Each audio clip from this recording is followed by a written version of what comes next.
이 신약교회사를 하는 지금 이 참고 자료는 러크만 목사님이 쓴 The History of the New Testament Church라는 그런 책에 의해서 제가 이 강론을 하고 있는 것입니다. 오늘의 제목은 아프리카의 희한한 신학교. 제목이 이렇습니다. 아프리카의 희한한 신학교. 콘스탄틴이 밀라노 칙령이라는 것을 집권하자마자 313년에 발표했죠. 이 밀라노 칙령이라는 것은 모든 로마인들이나 모든 사람들은 종교의 자유가 있다, 종교의 존중을 받아야 된다 하는 그런 밀라노 칙령을 했던 것이죠. 그 밀라노 칙령이 로마에서 발표되기 전까지 가장 세상적인 로마 제국이란 이교도가 이 세상을 기원전 27년부터 지배하고 있었던 것입니다. 최초의 신약교회가 이제 십자가 사건 이후로 탄생했고, 그때 탄생한 신약교회는 이 세상 신 사탄과 싸우기 위해서 역사의 무대에 들어섰던 것입니다. 그러나 성경은 우리에게 말씀하시는 것은, 성경을 보면은 최소한 7번 이상에 거쳐서 인류의 배교를 볼 수 있는 것입니다. 창세기 3장에 보면은 이브와 뱀과의 그런 사건이 있었죠. 창세기 6장에 보면은 하나님의 아들과 사람의 딸들의 사건이 있었죠. 창세기 11장에 보면 바벨탑 사건, 출애굽기를 보면은 이스라엘 백성의 배교, 출애굽하면서 재판관기를 보면은 계속 배교의 역사를 이루고 있는 거죠. 자기 눈에 옳은 대로 행동했다, 이렇게 이제 마지막에 결론을 내리는 거죠. 예레미야 52장을 보면은 유다의 시드기야 왕의 결국은 멸망, 이스라엘의 멸망을 지금 얘기하고 있고, 마태복음 24장에 가서는 대환란 직전에 이 세상의 배교의 모습을 보이고 있는 것입니다.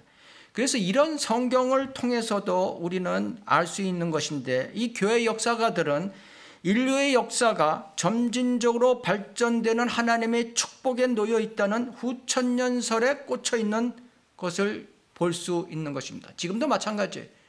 전 세계의 모든 교회는 거의 99%가 후천년주의, 무천년주의에 꽂혀 있다는 것입니다. 잘 산다는 거죠, 주님 오시기 전에. 이러하듯 인류 그리스도인들의 복음의 전파의 가르침이 이제 AD 기원 후 이제 200년까지 있었죠. 그래서 200년 이후에는 어떻게 됐냐면은 그 기독교 역사가 조금 그런 풀리는 역사가 있어요. 로마의 지배하에서 좀 자유스러운 이제 상태로 넘어가는 것이 이제 문화, 컬처. 이 컬처는 바로 플라톤의 영지주의 사상에서 컬처가 성경 교육에 침투한 거죠. 복음이 전파되고 가르치고 그다음에 컬처, 문화가 들어오고 배교로 이어지는 게, 이 역사가 계속 지금까지 반복하고 있는 것입니다. 근데 이 그리스도인들에게 좀 편안한 시기가 오면은 항상 뭐가 오냐? 배교가 오게 마련인 것입니다. 배교. 그래서 그때는 굉장히 위험한 시기다, 이런 것을 우리는 알아야 되는 것입니다. 그래서 바로 이 시기에 뭐가 생겼냐면은 그 유명한 아프리카 이집트 알렉산드리아에 있던 오리겐 학파가 가동을 했던 것입니다. 바로 이 시대에 가동한 것입니다. AD 200년 후에, 기원 후 500년 후에 가동하기 시작했던 것입니다. 바로 이 시기에 그 오리겐이 나이 27세 정도 됐었죠. 그러니까 기원 후 한 서기 210년경에 알렉산드리아 출신이죠. 이 사람 알렉산드리아 출신, 그가 알렉산드리아 학교를 맡고 있었어요. 3대 총장으로 맡겨 있었습니다. 그 신학교가. 기독교가 점진적으로 진화를 통해 사제를 통해서 전 세계를 다스리게 된다고 이 사람은 믿었던 사람입니다. 그러니까 오리겐이 후천년주의의 시조다, 이렇게 생각하시면 되는 것입니다. 오리겐이 후천년주의의 시조다. 그는 목사라는 것은 안수받은 목사를 우습게 하는 것이죠. 그렇게 그런 용어로 쓰지 않고 오리겐은 제사장, 사제, 이런 용어로 썼던 자 있는 것입니다. 로마의 캐톨릭과 정확하게 일치한다는 거죠. 그래서 오리겐이 가만히 한 행동이 그대로 똑같이 캐톨릭으로 시작된 겁니다. 그래서 오리겐이 이 주범이다, 이렇게 알고 계셔야 되는 것입니다. 이 오리겐은 창세기 1장에서 3장에 실제적인 이 창세기 1장에서 3장에 사탄의 역사가 나오고 이제 이런 장면이 쭉 나오죠. 그것을 이 사람은 안 믿는 거예요. 이건 아니다. 이건 역사 기록이 아니다. 이거는 그냥 교훈을 주기 위해서 하는 것이다. 이렇게 믿었던 사람인 것입니다. 그러니까 오리겐은 창세기 1장서부터 벌써 하나님의 말씀을 안 믿었던 사람이에요. 안 믿었던 사람이다. 그 예로 누가복음 4장 5절이 나오고 있습니다. 4장 5절을 보면은 4장 4절이 삭제시켜버려요. 그래서 그것을 오늘 찾아보겠습니다. 누가복음 4장을 보시겠습니다. 이게 오리겐이 이런 짓을 시작했다, 이런 것을 우리가 알아야 되는 것입니다. 누가복음 4장, 그 유명한 구절이죠. 예수 그리스도께서 사탄한테 이제 시험을 받는 장면이죠. 그 4장 4절을 보면은 예수께서 그에게 대답하여 말씀하시기를 기록되었으되 뭐냐면 기록되었으되 하는 것은 이 앞에 있는 구약을 인용했다는 얘기죠. 그죠?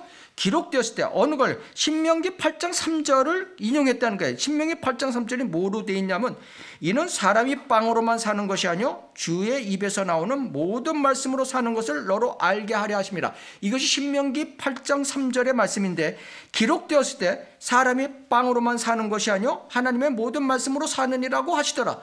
그죠? 이게 신명기 8장 3절을 그대로 인용했는데 오리겐은 하나님의 모든 말씀으로 사느니라, 이걸 빼버린 거예요. 삭제. 그러니까 개역 개정판에는 오리겐의 후손들인 개역 개정판, 한국 사람들이 쓰는 개역 개정판에는 이게 삭제되어 있어요. NIV에도 삭제되어 있고 ASV에도 삭제되어 있고 싹 다 삭제되었다는 거예요. 그 다음 구절에 보면 그러자 마귀가 주를 높은 산으로 데리고 가서 잠깐 동안에 세상의 모든 나라들을 보여주더라. 왜 오리겐이 이 말을 삭제시켰을까? 바로 오리겐은 창세기 1장에서도 나오는 사탄의 존재를 안 믿어요. 안 믿으니까 이게 5절 말이 이게 이상한 말이다 이게. 그러니까 하나님의 말씀을 삭제시키기 시작했던 것입니다. 오리겐은 유아 이외에도 유아 세례에 대해서 독특한 생각을 갖고 있어요. 유아 세례를 끌어낸 가가 캐톨릭이 아니라 오리겐부터 시작했다, 이거를 우리가 알고 있어야 되는 것입니다. 이 유아 세례가 결국은 같은 아프리카인이죠.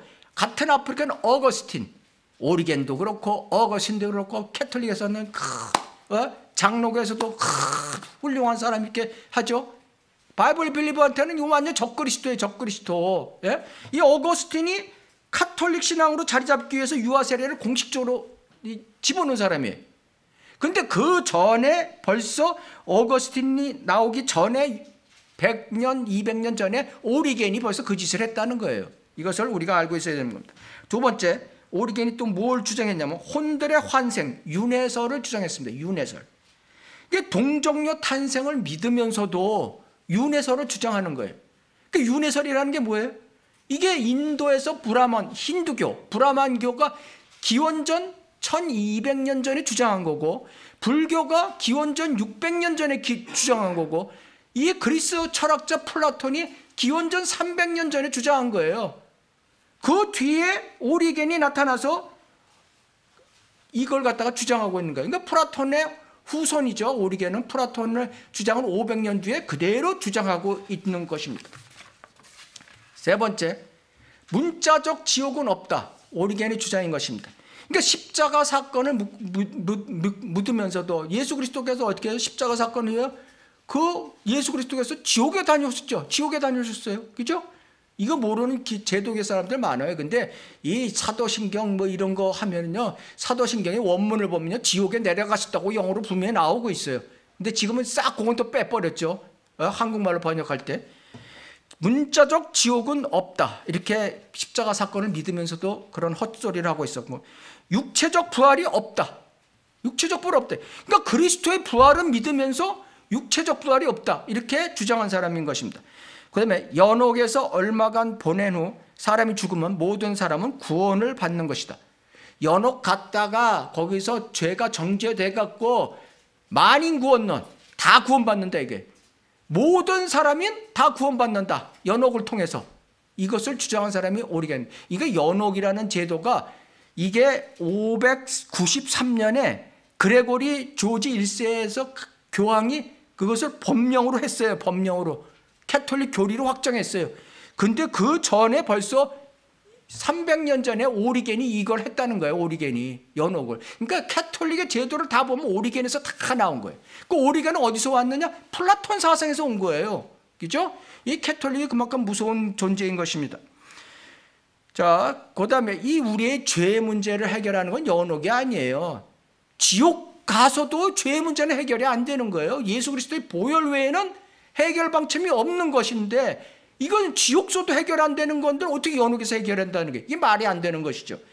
그 다음에 결정적으로 보면 행위 구원을 믿어요. 행위 구원. 이게 다 지금 캐톨릭의 교리가로 된 것입니다. 이 오리겐은 이것만 보더라도 교리적으로 완전한 중요한 부분을 다 헛소리로 잘못 가르친 장본인인 것입니다. 이런 오리겐이 어떤 사람이었나? 잘 보십시오. 그래서 세상에서 이게 존경받고 있는 거예요. 이 오리겐이 하나님께서 성경을 쓰셨다. 왜? 이런 말을 하는 거예요. 그리스도께서는 동정녀에게서 탄생하신 하나님의 아들이다. 이런 말을 했어요. 십자가에서 죽으셨고 장사되셨다가 다시 살아나셨다. 그 언젠가 심판하러 재림하실 것이다. 이거 다 믿었어요. 그러니까 세상 사람들한테 존경받죠. 지금 제도교회 다니는 사람들, 교회 다니는 사람 이거 모르는 사람 없죠. 예? 오리겐의 후손은 이거 다 알아요. 그럼 그 사람이 진짜 경건한 그리스도인인가? 그게 아니죠. 예, 다 지옥 보내고 있는 거죠. 지옥 보내는 거예요. 예. 오리겐은 이 하나님의 말씀을 이렇게 부분적으로는 올바르게 하면서 부분적으로는 하나님의 말씀을 믿지 않고 변개시킨 적그리스도의 이해표라는 것을 우리가 알아야 되는 것입니다. 그래서 오리겐만 이랬냐 이게 인간이라는 것은 아담의 성품을 지녔기 때문에 오리겐만 갖고 이런 게 아니고 오리겐 전에도 이런 현상이 있었다는 것을 우리가 봐야 되는 것입니다. 민수기 22장 12절을 보시겠습니다.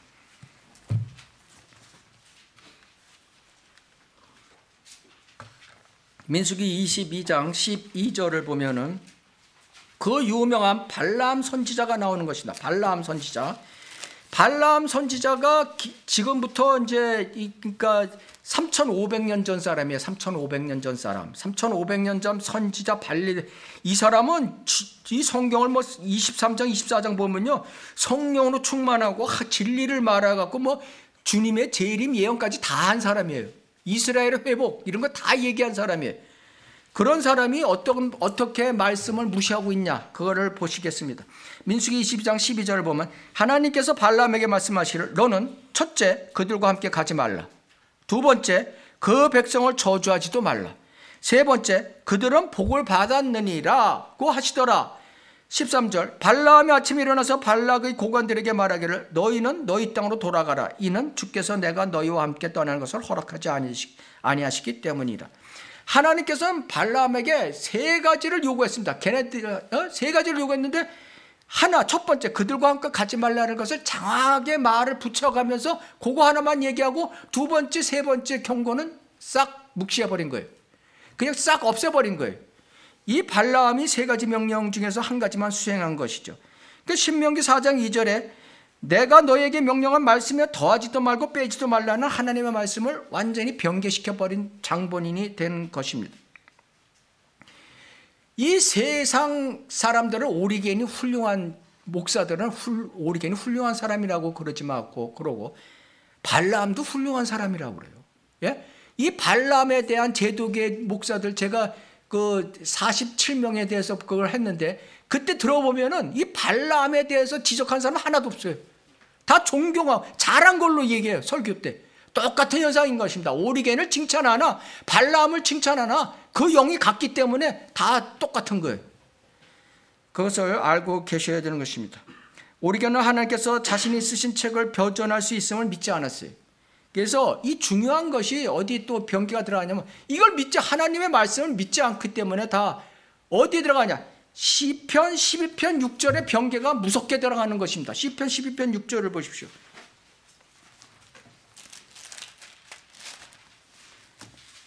시편 12편 6절에 보면은 우리가 너무나 유명한 구절이죠. 예. 시편 12편 6절 주의 말씀들은 순수한 말씀들이라. 순수한 말씀들이라. pure word. 예? pure word라고 얘기하죠. 이 개역성경은 어떻게 했냐면 NIV는 flawless. 개역성경은 순결하며. 이거 같은 거 아니에요. 예? 이거 절대 같다고 보면 안 되는 거예요.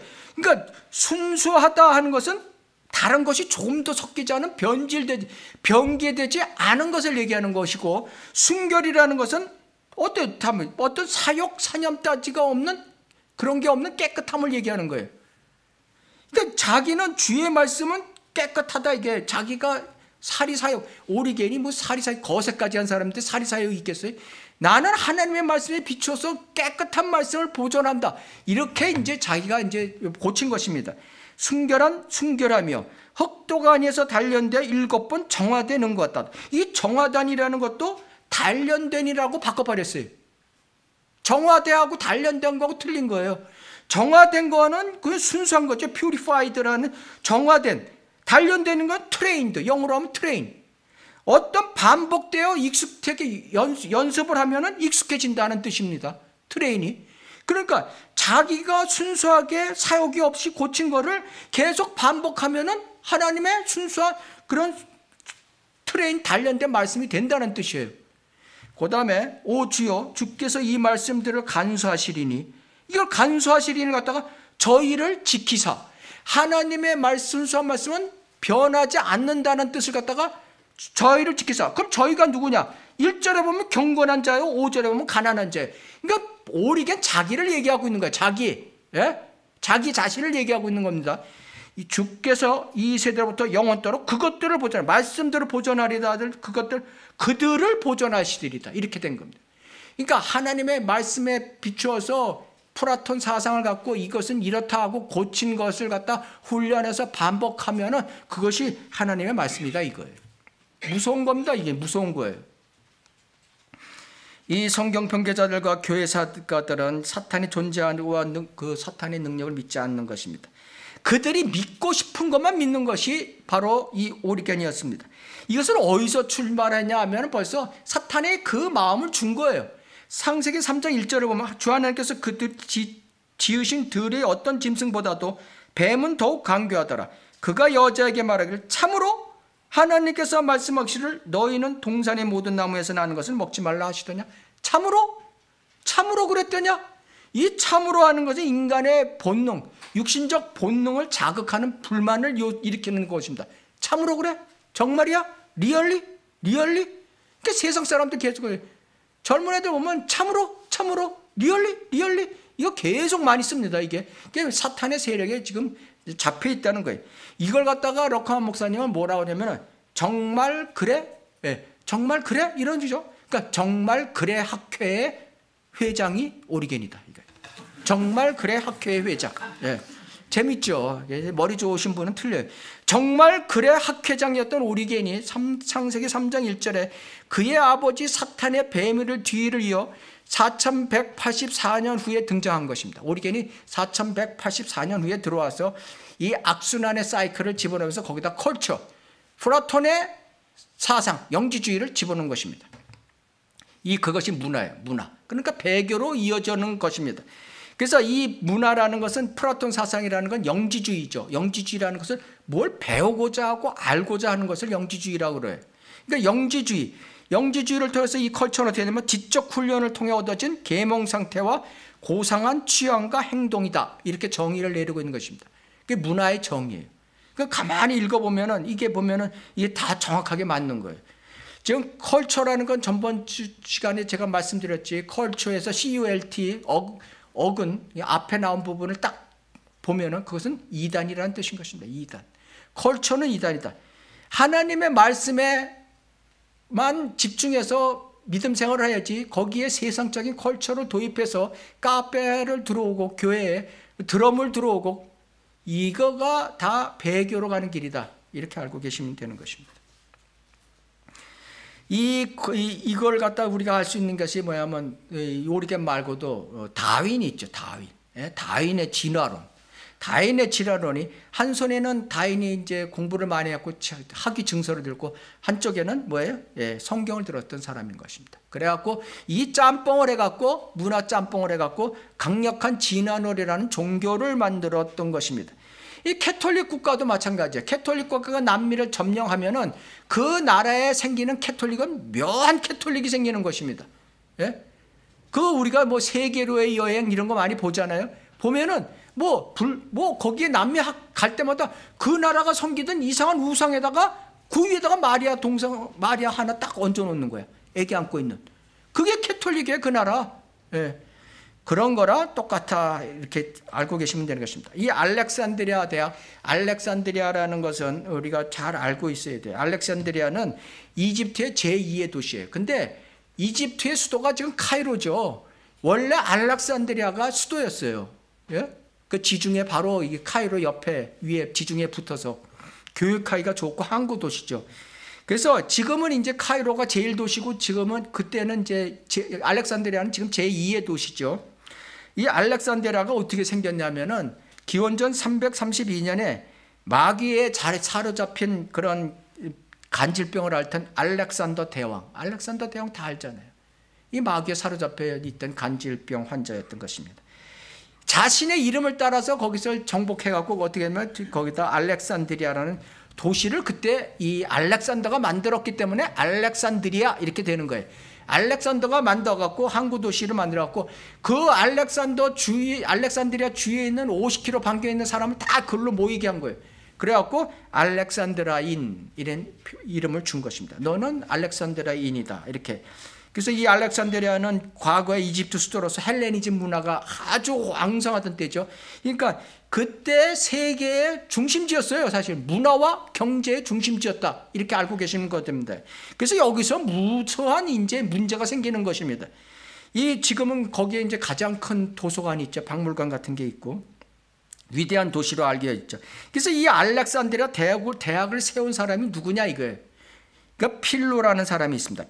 필로라는 사람은 이 사람은 이제 배교한 유대인이에요. 배교한 유대인. 유대인들이 이제 헬레니즘 문화에 따라서 거기에 많이 들어와 유대인들이 살았죠. 특히 배교한 유대인들이. 배교한 유대인으로 알렉산드리아에 있으면서 대회당의 랍비로 있었습니다. 그래서 이 필로는 플라톤 철학자로서 플라톤의 사상을 전극적으로 지지하는 유대인이었어요. 그래서 성경을 모두 풍요적으로 해석했던 사람이고 구약 성경을 아예 믿지도 않았던 사람이에요. 그 사람이 바탕이 돼서 그 다음에 두 번째 판테누스라는 사람이 나오는 것입니다. 판테누스. 이 일대 이제 알렉산드리아 희한한 대학교의 신학교의 총장이죠. 이 사람이 이제 그 대학교를 세웠습니다. 그런데 이 필로, 판테누스 전부 다 플라톤 철학 사상을 아주 강하게 가진 사람이었어요. 그다음에 세 번째가 클레멘트라는 사람이 있습니다. 클레멘트. 이 사람들은 이름은 많이 들었어요. 클레멘트가 이제 이 3대 총장, 2대 총장으로 앉히게 됩니다. 판테누스가 클레멘트를 갖다가 이제 앉혀놓게 되는 것입니다. 그래서 이 사람은 어떤 사람인가 하면 이제 오리겐이 이제 이 클레멘트의 이제 제자였죠. 제자. 그래서 3대 총장으로 거기 대학에 앉게 되는 것입니다. 이 클레멘트는 알렉산드리아 기독교 철학의 아버지라고 불리고 성인으로 추대받고 있는 거죠. 캐톨릭에서.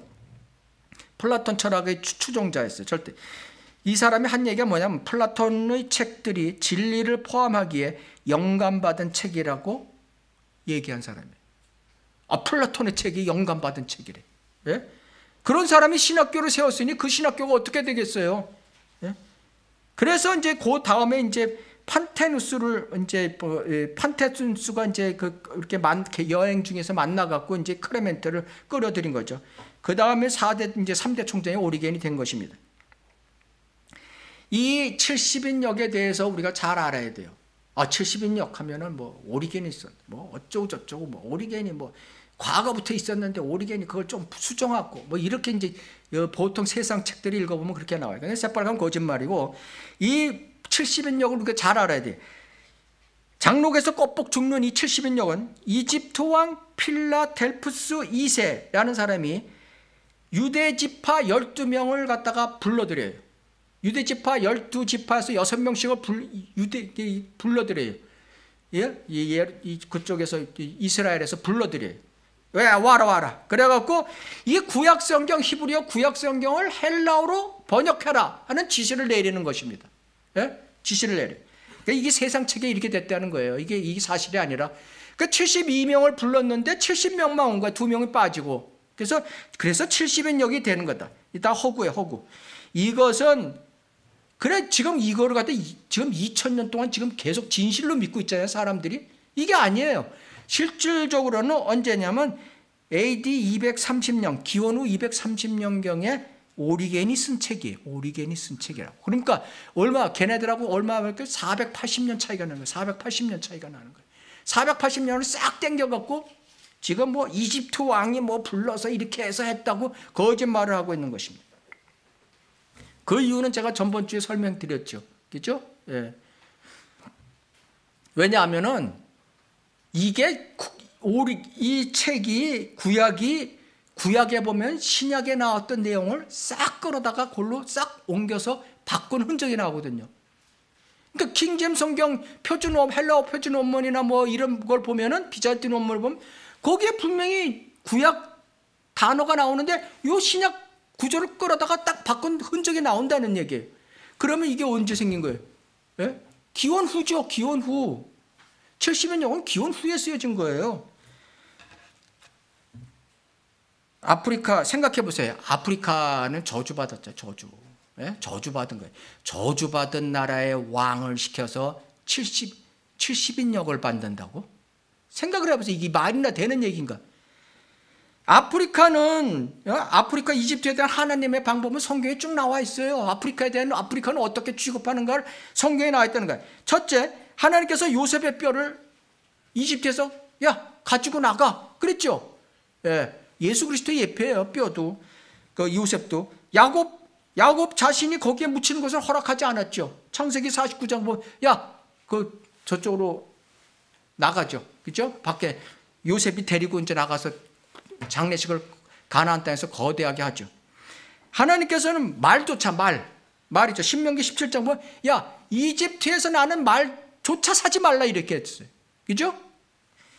유대인들은 그 땅에 내려가면 안 된다고 성경에 수차 나오고 있는 것입니다. 거기로 내려가려고 하면 하나님께서 계속 사건을 계속 막아버리는 거죠. 또 함 땅에서 이스라엘 민족을 출애굽해서 불러내셨죠. 자기 아들 예수 그리스도를 마태복음 2장 보면 거기서 불러내시는 것입니다. 이 정도의 성경적 사실만 가지고도 알렉산드리아를 중립적으로 대하는 신학자들과 교회 역사가들의 상태가 우리는 어떤 상태인가를 우리가 알 수 있는 것입니다. 알렉산드리아 대학은 이교도 플라톤 철학으로 옷 입혀 있는 그런 대학인 것입니다. 플라톤의 사상을 보면은 결국 영지주의라는 거는 뭘 배우고 알고 막 이런 노력하는 거예요. 그죠? 하나님의 말씀을 그대로 받아들이지 않고 뭘 배우려는 거예요. 그래서 이 플라톤이 나온 게 고등교육을 할 수밖에 없었던 것입니다. 알렉산드리아 학파의 올스타 팀을 보면 이제 플라토 철학자, 기원전 300년대에 있는 그리스 철학자, 그 뒤를 이어받은 게 배교한 유대인 철학자 필로, 그 다음에 그걸 이어받은 게 오리겐 그러니까 그리스의 신학자 판테누스, 1대 총장, 2대 총장, 그리스의 철학자 클레멘스, 3대 총장 오리겐, 아프리카 사람. 그러니까 그리스의 철학을 전문했던 사람, 아프리카 사람, 이런 사람들이 어떻게 되냐? 이 알렉산드리아 신학교를 만든 것입니다. 그러니까 그게 열매는 뻔한 것이죠. 이 사람들의 이런 철학적 과학적인 것을 그냥 하나님 말씀으로 막 고쳤는데 이것이 오늘날도 살아서 여전히 활동하고 있다는 것입니다. 사도행전 17장 22절에 그것이 증거인 것입니다. 사도행전 17장 22절을 보면은 이게 지금도 오리겐의 그 후학들이 지금도 대한민국이나 미국이나 싹 전체를 지배하고 있다는 거예요. 이게 이제 성경을 말살시키는 작전입니다. 사탄이. 사도행전 17장 22절. 그러므로 바울이 마르스 언덕 한가운데 서서 말하기를 아테네 사람들이여 내가 보니 너희는 매사에 너무 미신적이니라. NIV에는 You are very religious. 개혁성경에는 범사에 종교심이 많도다. 매사에 너무 미신적이다. 이걸 갖다 범사에 종교심이 많도다 하고 바꿔버린 거예요. 아니 그게 뭐 대단한 거예요? 그렇게 생각해요. 처음 읽는 분들은. 이게 뭐 미신적이나 종교시면 이게 뭐 대단. 그러니까 KJ는 you are too superstitious 뭐 이렇게 이제 한 건데, 미신적이다 이렇게 한 건데, 종교라는 건 뭐예요? 종교라는 건 정확하게 하면 창조주 하나님을 믿는 거예요. 그래서 종교하면은 사실 기독교하고 유태교밖에 없는 거예요. 종교의 뜻이 그런 거예요. 미신은 그 외에 다른 종교가 미신이에요. 그래서 창조주를 믿냐? 다른 신을 믿냐? 그건 조물주, 알지 못하는 조물주를 믿는 것이 미신이고, 종교라는 것은 하나님을 믿는 거예요. 그러면은 그 사람들이 바꾼식으로 하면 어떻게 되냐? 철학자들이요, 그 아테네 사람들이 하고 나오죠. 말하기 아테네 사람들은 그러면 18절에 보면은 철학자들이라고 나오거든요. 철학자들을 두고 얘기하는 거거든. 철학자들이요, 종교심이 많도다. 이게 뭐야? 알렉산드리아 학파를 갖다가 옹호하는 거예요. 철학자? 플라톤의 철학에서 나온 거, 종교심이 많아. 거기에 하나님이 있어. 이렇게 되는 것이죠. 거기에 하나님이 아닌 다른 조물주가 생긴 게 아니야. 거기에 하나님이 있는 거야. 철학에. 이렇게 되는 것입니다.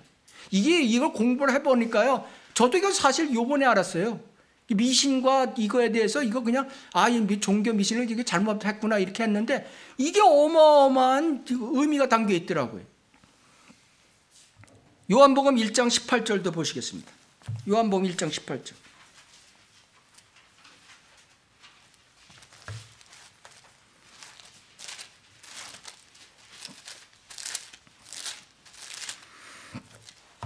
요한복음 1장 18절. 아무도 아무 때나 하나님을 본 사람이 없지만 아버지의 품 안에 계신 독생자 그가 하나님을 분명히 밝히셨느니라. 그 NIV라든가 뭐 ASV라든가 the only begotten God, 킹제임스 성경은 only begotten Son 이렇게 된 거죠. 이것도 뭐가 뭐 비슷한데, 이거 뭐 틀린 거 없는 것 같은데, 개역 성경으로 하면 어떻게 하냐면, 개역 개정으로 하면은 독생하신 하나님이 나타나셨느니라. 독생하신 하나님이 나타나셨대. 그러면 이 독생자 그가 하나님을 분명히 밝히셨느니라고 뜻이 엄청나게 틀린 것이에요. 얘네들이 하는 뜻을 오리겐이 고친 걸로 하게 되면은 두 명의 하나님이 나오는 거예요. 두 명의 하나님. 예? 두 명의 한 하나님이 하나님을 또 만든 거야. 그죠? 두 명의 하나님이냐? 우리는 한 하나님이야. 하나님의 혼이 육신이 입고 온 거야. 이게 비 같은 선이거든요. 성령으로 잉태돼서 이 땅에 오신 거야. 하나님이 하나의 하나님인데 얘네들 두 명의 하나님을 만들어내는 거예요. 이거 엄청난 거예요. 그러니까 이거를 공부를 안 하면 이게 뭐 똑같은데 비슷한데요? 이렇게 또 헛소리 하게 되는 겁니다. 이게 여기서 어떻게 하냐면 여호와의 증인이 나온 거예요. 여호와의 증인. 예? 여호와의 증인은 러셀이라는 사람이, 러셀 박사라는 사람이 여호와의 증인을 만들었어요. 근데 이미 여호와의 증인이 나오기 전에, 그러니까 이렇게 고친 거는 어디냐면 니케아 공회 AD 325년에 이렇게 고친 거거든요. 그 전에 벌써 100년 전에 오리겐이 벌써 이렇게 고쳐놓은 거예요. 오리겐이 고쳐놓은 걸 다 캐톨릭이 나중에 AD 325년에 공식적으로 발표해버린 거예요. 얼마나 오리겐이 무서운 사람이라는 걸 우리가 다시 알아야 되는 거예요. 이렇게 그리스도의 영지주의 철학자들이 세우고 이끌어온 알렉산드리아 대학은, 이거는 이들의 신조는 뭐냐 하면은 이 지구상에 기록으로 남아있는 그 어떤 최종 권위도 없다. 과거에는 있었는지 모르지만 지금은 없다라는 사상인 겁니다. 걔네들의 신조예요. 두 번째, 여러 상황에 따라 각자의 생각이나 느낌에 따라 자신이 증명하고자 하는 것이 무엇인가에 따라 각자의 선호와 의견을 고려해 환정해주는 여러 최종 권위가 있다. 하나님의 말씀이 최종 권위가 아니라 여러 사람이 통합해서 이게 맞아 하면 그게 최종 권위가 된다는 얘기예요. 세 번째, 이 경우 교육 많이 받은 사람일수록 최종 권위를 선정할 자격을 갖추게 되는데, 그것은 그가 더 많은 정보를 갖고 있기 때문이다. 그러니까 신학 박사, 공부 더 많이 한 사람의 말이 최종 권위가 된다. 이렇게 되는 거예요. 이게 바울의 강박관념이라는 것입니다. 바울의 강박관념. 자기도 신학대 해갖고 바울처럼 이렇게 똑똑해진다는 뜻이에요. 알렉산드리아 이 대학은 플라톤의 영지주의에서 시작한 그런 신학인 것입니다. 여기서 성경 변개가 들어갔어요. 그러니 이게 얼마나 비참한 결과를 낳겠습니까? 이 플라톤이라는 사람은 구원받지 못한 철학자예요. 철학 시간에 제가 말씀드렸잖아요. 이 플라톤은 그래 기원전 300년대 사람인데 구원받지 못한 그리스 철학자이고, 그가 뭐냐면 지혜가 지고의 선이고 사회적 지성이야말로 이상적인 지성이라고 주장했던 사람이에요. 그러니까 민주주의를 미워했어요. 이 사람은 민주주의를, 플라톤을 미워하고 파시스트 유토피아를 꿈꾸던 자예요, 이 플라톤은. 그래서 국가가 어린아이 때부터 부모로 격리시켜서 20년간 교육을 시켜야 된다는 것이 이 사람의 사상인 것입니다. 그러니까 지금 플라톤은 믿음으로 해결되는 게 아니라 인간의 통치자를 세움으로써 모든 것이 해결될 수 있다고 하고, 하늘도 믿지 않고 지옥도 믿지 않고, 그러니까 천국, 지옥, 심판, 부활 다 믿지 않았던 사람인 것입니다. 그래서 이 플라톤이 남긴 업적이 뭐냐면은 지금까지도 전부 다 이 플라톤 사상으로 사람들이 젖어 있다는 거예요. 이 사람은 20년의 교육을 주장했어요. 그죠? 애들이 정확하게 지금 20년 교육시키고 있어요. 그죠? 세계 각국이 20년을 교육시키고 있어요. 초등 6년, 중학교 3년, 고등학교 3년, 대학교 4년, 대학원 4년. 20년을 그대로 플라톤 사상으로 지금 나가고 있다는 것입니다. 알렉산드리아는 사라진 게 아니야. 지금도 살아서 활발하게, 오리겐의 그런 후손들이 지금도 교회에서 활발하게, 정치에서 활발하게 움직이고 있다는 것입니다. 이 클레멘트라는 사람은 어떤 사람인가? 이 클레멘트, 오리겐에 대해서 했지만 오리겐의 스승인 클레멘트. 철학을 주신 분은, 그리스도인에게 철학을 주신 분은 하나님이시다. 별을 숭배하는 것은 하나님께서 더 순수한 종교로 나아가도록 도우시는 방법이다. 이런 걸 오리겐에게 가르쳤던 사람이에요. 죄인은 관능적 욕구를 극복함으로써 하늘나라에 갈 수 있다. 아니, 회개가 아니라 그냥 욕구를 참아라 이거예요. 교회 밖에는 구원이 없다. 다 요새 써먹는 것들이죠, 이거. 성령에 대해 알고 있는 것은 오직 삼위일체뿐인데 그 삼위일체도 오리겐이 요한일서 5장 7절에서 삭제시켜버렸다.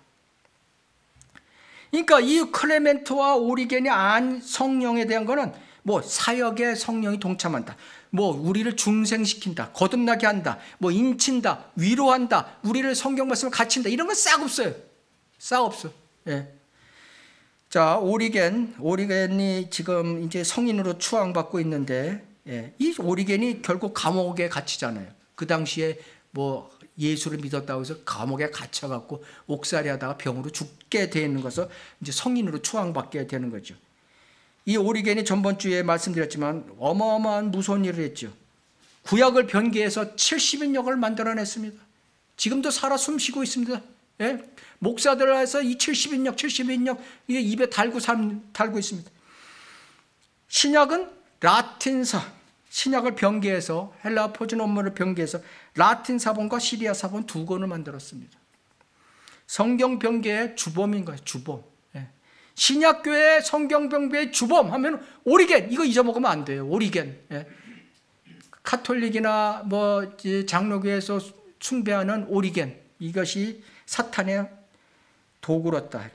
이 오리겐은 사탄도 안 믿고 문자적인 구원도 안 받고 안 믿어요. 지옥도 안 믿고 천년왕국도 안 믿고 이스라엘 민족의 회복도 안 믿고 그리스도의 심판도 안 믿고 새 예루살렘도 안 믿고 휴거도 안 믿는 사람이에요. 그리고 성경은 전부 다 영적으로 풀어야 된다고 주장하는 사람인 것입니다. 이 이집트 알렉산드리아 제2의 도시에서 나온 이 성경은 제가 나중에 이제 말씀 다시 드리겠습니다. 시간상. 이 오리겐이 제시한 구원 계획을 보면은 누구나 다 매력적으로 생긴 거예요. 이것이 지금까지 모든 교회에서 다 통용되고 있다. 무슨 말을 했나 보십시오. 우리는 영생을 최선을 다해 붙드십시다. 최선을 다해 붙드시라고. 행위구원이죠. 행위구원. 하나님께서 우리에게 영생을 주신 것이 아니라 다만 제공하고 계실 뿐입니다. 이 영생을 우리의 선행으로 꽉 붙들어서 우리의 혼안으로 잡아넣는 일은 우리가 해야 하는 것입니다. 얼마나 멋있는 말이에요. 그러니까 지금 제도교회의 교인들은 다 이런 식으로 따라가는 거예요. 행위 구원으로 가는 거야. 내가 최선을 다해서 뭔가를 해야겠다.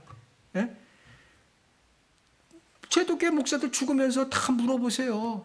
하늘나라 가실 확률이 자신 있습니까? 아, 내가 최선을 다했는데. 똑같은 오리겐의 후손의 말을 얘기하고 있는 것입니다. 이 오리겐은 자기가 이게 모든 사람에게 설득력 있게 행위 구원을 설명하기 위해서 자기가 스스로 거세까지 했어요. 거세. 예? 거세한 사람인 것입니다.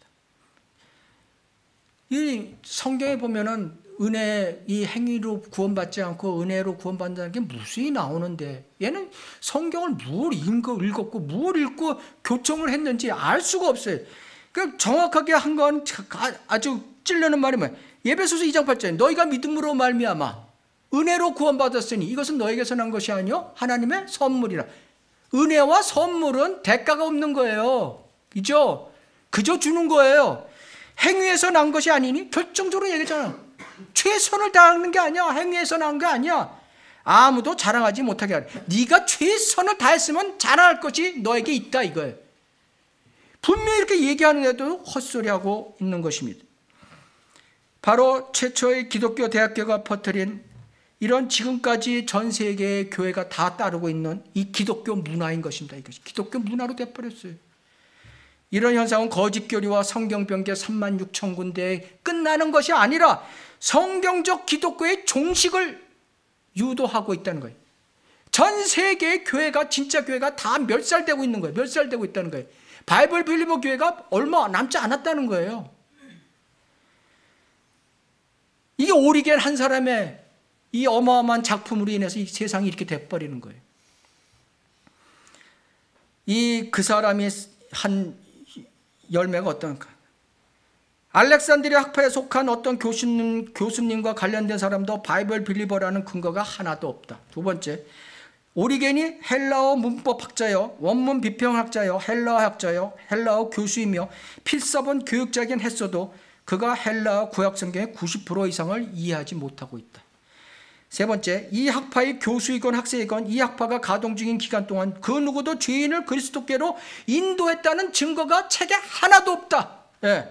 오리겐이 신약성경에 제시된 구원에 관해서 로마서와 에베소서에 관해서 구원에서 알고 있었다는 역사적 기록 역시 하나도 없다. 예. 이 오리겐을 갖다가 뭐라고 그랬냐면 필립 샤프, 그 유명한 교회 역사가 풀렸습니다. 오리겐은 날카로운 투시력과 풍성한 사상 그리고 타오르는 상상력의 소유자로 그의 참되고 신성한 빛나는 재능과 광범위한 지성으로 문헌학, 철학, 신학에 있어서 두각을 나타냈으며 당대의 가장 위대한 학자였다. 이 필립 샤프라는 사람이 어떤 사람인가 그래서 제가 찾아봤어요. 이게 1819년에서부터 1893년에 살았죠. 스위스에서 태어났어요. 이 사람은 독일에서 교육받았어요. 개신교 신학자였어요. 교회 역사가로 미국에 와서 생활하면서 미국에서 32년에 걸쳐서 필립 샤프 교회사 전집 8권을 썼어요. History of the Christian Church라는 제목으로 8권을 32년에 써서 이것이 교회사의 아주 대부가 돼버린 거예요. 이 책이. 이 사람은 완전히 캐톨릭의 후손이고 오리겐의 후손이에요. 이런 사람이 교회사를 줬겠으니까 어떻게 되겠어요? 지금의 교인들이 그 책 읽으면 어떻게 되겠어요? 오리겐이 대단한 인물인 줄 알고 있는 것이죠. 그거를 본받아서 ASV가 나오고 NASV가 나오고 NIV가 나오고 지금의 한국의 개혁 개정판이 나오고 다 그렇게 된 것입니다. 다 닭 줄기가 같은 거예요.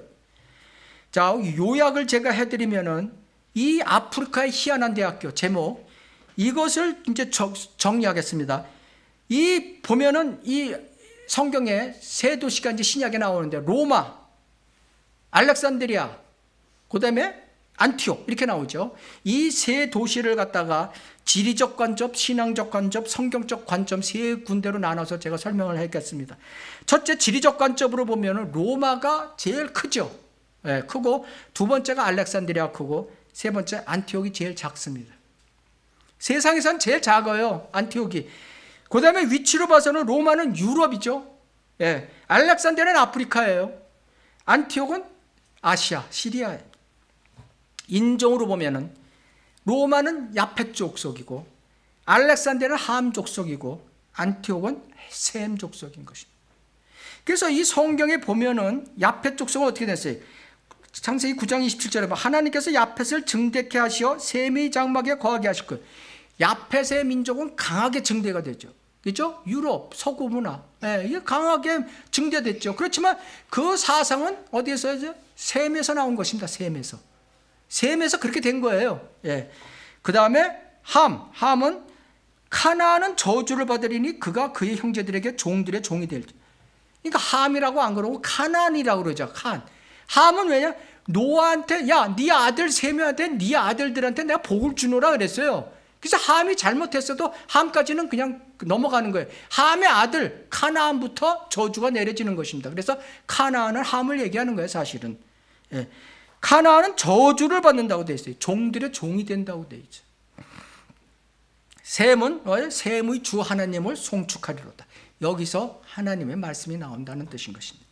두 번째, 신앙적 관점을 보시겠습니다. 신앙적 관점을 보면 성경에 언급한 횟수를 보면 로마는 9번 나와요. 알렉산드리아는 3번 나와요. 다 부정적으로 나와요. 3번도. 안티옥은 19번 나오는데 다 긍정적으로 나와요. 그럼 어디서 성경이 나왔겠냐? 우리 한번 생각을 해보세요. 그 다음에 특성을 보면은 로마는 박해하는 민족으로 나와요. 박해하는 민족, 성경에. 그 다음에 알렉산드리아는 거짓교리로 나와요. 거짓교리. 3번 나오는데 부정적으로 나와요. 거짓교리로 나와요. 그 다음에 안티옥은 성경대로 믿는 신앙으로 나와요. 거기서 뭐 다 파송하고 이러는 거로 나오죠. 영향을 보면은 그런 이 로마는 북아프리카와 이태리에 영향을 주는 거고, 알렉산드리아는 이집트와 팔레스타인에 영향을 준 것입니다. 그 이집트 사람들이 많이 보면은 올라가서 그쪽에 뭐 셈족이라 합하면은 이 중동 사람들이 까맣지 않아야 되죠. 근데 함족이랑 이게 섞였으니까 중동 사람들은 까맣잡잡하잖아요. 그죠? 섞여서 그런 것입니다. 어디죠? 안티옥에는 이제 시리아, 소아시아에 영향을 준 것입니다. 그다음에 성경적 관점, 세 번째 성경적 관점 보면 로마는 전통적이에요. 전통적. 그래서 캐톨릭 교회가 이 전통을 따른다고 해서 전통적이 된 거고, 알렉산드리아는 아까 얘기했죠. 플라톤의 영지주의에서 학자적. 학자적으로 달고 거기서 성경이 변개시키고 거기서 다 모든 교리가 나오는 거예요. 세 번째, 안티옥은 성경적, 문자적으로 해석하는 것입니다. 성경에 대한 태도를 보면은 로마는 말씀에 첨가하게 더 플러스래요. 뭔가 플러스해서 자꾸만 교리를 만들어내는 거고, 알렉산드리아는 아까 누가복음 4장 4절이나 요한 1서 5장 7절에 보면 삭제, 마음에 안 드는 건 삭제가 이제 주로 하는 것이죠. 안티옥에는 보존하는 것입니다. 그래서 이 원문이 거기서 성경에 나온 원문을 보면은 로마에서 나온 걸 서방 계열이라고 그러고, 알렉산드리아 나온 건 알렉산드리아 계열이라고 그러고, 안티옥에서 나온 건 시리아 비잔틴 계열이라고 이렇게 얘기를 하는 것입니다. 그래서 시리아 비잔틴 계열은 시리아 아시리아 계열의 원문, 비잔틴 원문, 뭐 종교 계획의 한 뒤로는 표준 원문, 최상의 원문, 이런 이제 표현대로 쓰는 거고, 알렉산드리아 계열에는 아까 얘기하는 오리게네, 그죠? 오리게네 70인역들이 여기서 나온 것입니다. 그러니까 서방 계열은 시리아 비잔틴 계열이 변개돼갖고 오리게네에서 변개돼갖고 라틴 사본, 시리아 사본, 뭐 라블라이에서 라블라 복음서, 그 다음에 로마 제로메이에서 로마에서 라틴 벌게이터, 이런 것이 이제 서방 계열의 사본으로 이렇게 나오는 것입니다. 우리가 이제 책을 읽다 보고 이렇게 역사책을 읽다 보면 그런 용어들이 나오는데 그렇게 분류하시면 되겠습니다. 예레미야서 44장 26절을 보시겠습니다.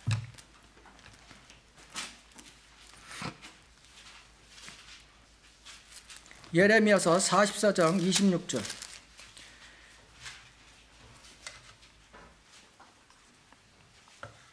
그러므로 이집트 땅에 거하는 모든 유다야, 너희는 주의 말씀을 들으라. 보라, 주가 말하노라. 내가 내 위대한 이름으로 맹세하였으니 이집트 온 땅에서 유다의 어떤 사람의 입에서도 다시는 주 하나님께서 살아 계시느라고 말함으로 내 이름이 불려지지 아니하리라. 이게 무슨 뜻인가 하면은 이집트 알렉산드리아, 이집트에서 나온 ASV, RSV, NSV, ASV, NIV, 한글 개역 개정판, 이런 것들은 주의 이름 말씀으로 불려지지 않는다고 말씀하고 계신 것입니다. 예레미야서 8장 8절을 보시겠습니다.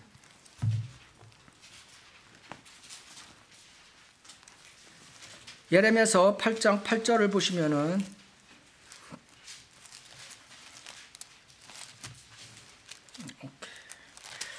너희가 어떻게 우리는 현명하며 주의 율법이 우리와 함께 있다고 말할 수 있느냐?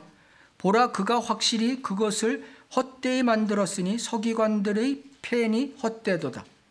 이 이상한 학교, 희한한 알렉산드리아 대학에서 나온 성경병개가 어떻게 돼? 그들은 오리게는 자기가 현명하다고 생각해요. 현명하다고 생각해. 그 하나님이 자기와 함께 한다고 생각해요. 그렇지만은 그 서기관들의 펜은 헛되다고 하나님께서는 말씀하고 계신 것입니다. 마태복음 23장 15절에 보면 그래서 그런 서기관들을 뭐라면 위선자인 서기관들과 바리새인들아 이렇게 나오는 것입니다. 너희에게 화 있으리라. 이는 너희가 한 사람의 계종자를 얻으려고 바다와 육지를 두루다니다가 얻고 나면 그를 너희보다 2배나 더 악한 지옥의 자식으로 만들기 때문이라. 이게 지금 오리겐이 지금 한 역할이 자기는 이 성경 변개시켜갖고 사람을 더 하나님 잘 믿게 한다고 그러는데 2배나 더 악한 지옥의 자식으로 만들고 있다는 얘기인 것입니다. 이 함의 저주예요. 이집트는요, 알렉산드리아는 함의 함. 위치한 데가 아프리카 저주받은 아프리카예요. 아프리카의 저주가 지금 온 세계를 다 휘짓고 있는 것이다. 스가랴서 14장 21절에 보면 맨 마지막 구절이 그렇습니다. 또 그날에 천년왕국을 얘기하는 것입니다. 만군이 주의 집에 가나안인이 더 이상 있지 아니하리라. 하나님의 약속이에요. 이 가나안, 함의 족속, 함의 피가 섞인 가나안인, 이 사람들은 이 예루살렘 성전에 가지도 못하고 근방에 얼씬하지도 못해요. 이런 정도인데 이집트에서 무슨 말씀이 나왔고 그 말씀이 지금 우리 삶의 모든 나라의 지금 최종 성경이라고 헛소리하고 있는 것입니다. 마지막 이 저주라는 단어는 성경에 무려 사랑의 하나님이 아니에요. 무려 206회나 나오고 있는 것입니다. 성경의 내용에 저주 206회나 나오는 단어인 것입니다. 마지막으로 보겠습니다. 스가랴서 5장 1절을 보시겠습니다.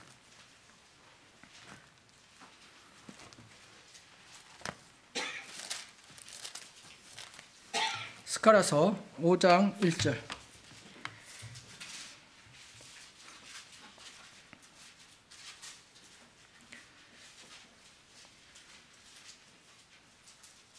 그때 내가 돌이키고 눈을 들어 보았더니 날아가는 두루마리가 보였다. 날아가는 두루마리가 뭐예요?